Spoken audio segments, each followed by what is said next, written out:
যে খাবারটা বাচ্চা হাতে ধরে খেতে পারে তাকেই আমরা ফিঙ্গার ফুড বলি। তাহলে এই ফিঙ্গার ফুডটার উপকারিতাটা কি আসলে, বা কেনই আমরা ফিঙ্গার ফুডটা দিব?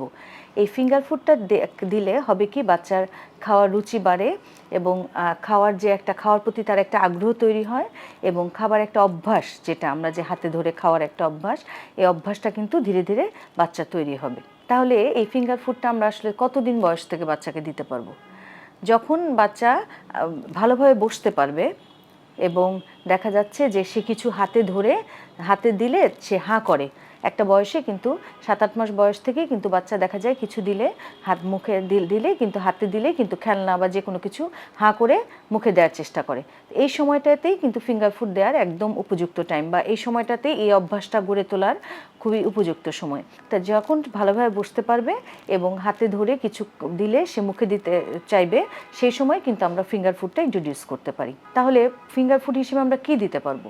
একটু ছোট বাচ্চাদেরকে, যেমন 7-8 মাসের বাচ্চাদেরকে আমরা সিদ্ধ আলু, সিদ্ধ পেঁপে বা হচ্ছে পাকা কলা, পাকা পেঁপে, তারপর তাকে পাকা আম বা আপনি ফুলকপি, ব্রোকলি, এগুলো ছোট ছোট টুকরো করে সেদ্ধ করে এগুলো কিন্তু আপনি তাকে ফিঙ্গার ফুড হিসেবে দিতে পারেন। কিন্তু আমাদের খেয়াল রাখতে হবে, যখনই আমরা বাচ্চাকে যে কোনো খাবার দিই অবশ্যই কিন্তু অ্যাডাল্ট সুপারভিশন, মানে আমাদের বড়দের কিন্তু বাচ্চার সাথে থাকতে হবে। কারণ যে কোনো সময় বাচ্চার গলায় আটকায় যেতে পারে বা যে কোনো সমস্যা হতে পারে, সেই জন্য কিন্তু অবশ্যই সুপারভাইজ ফিডিং দিতে হবে।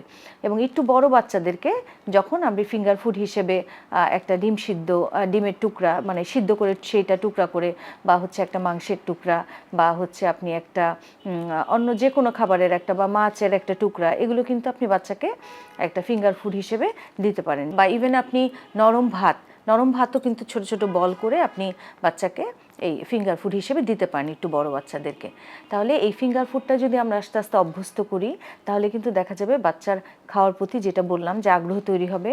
আমরা অনেক সময় দেখা যায় কিন্তু এই ফিঙ্গার ফুডটা আসলে আমরা দেই না, বা আমরা দেখা যায় নিজেরাই খাইয়ে দেই। অনেক সময় বাচ্চা দেখা যাচ্ছে জামা কাপড় ময়লা করে ফেলে, এই জন্য আমরা অনেক সময় দিতে চাই না। কিন্তু আপনি যদি বাচ্চার ফিডিং চেয়ারে বাচ্চাকে বসিয়ে এরকম ফিঙ্গার ফুড দিয়ে খাওয়ানোর অভ্যাস করেন, তাহলে কিন্তু দেখবেন বাচ্চা অল্প কিছুদিনের মধ্যেই নিজে হাতে হাতে খাওয়ানোর একটা অভ্যাস হবে এবং খাওয়ার প্রতি তার আগ্রহ বাড়বে এবং তার খাওয়ার প্রতি বিভিন্ন খাবার সে দেখে দেখে, আমরা যেটাকে বলি যে খাবারের স্বাদটা, গন্ধটা, মানে খাবারটা দেখে তার বিভিন্ন কালারের খাবারের প্রতি তার আগ্রহ হবে এবং এই খাবারের অভ্যাসটা কিন্তু তার ভবিষ্যতে খাবারের একটা ডেইলি একটা পুষ্টিকর খাবার খাওয়ার ক্ষেত্রে বিরাট ভূমিকা রাখবে।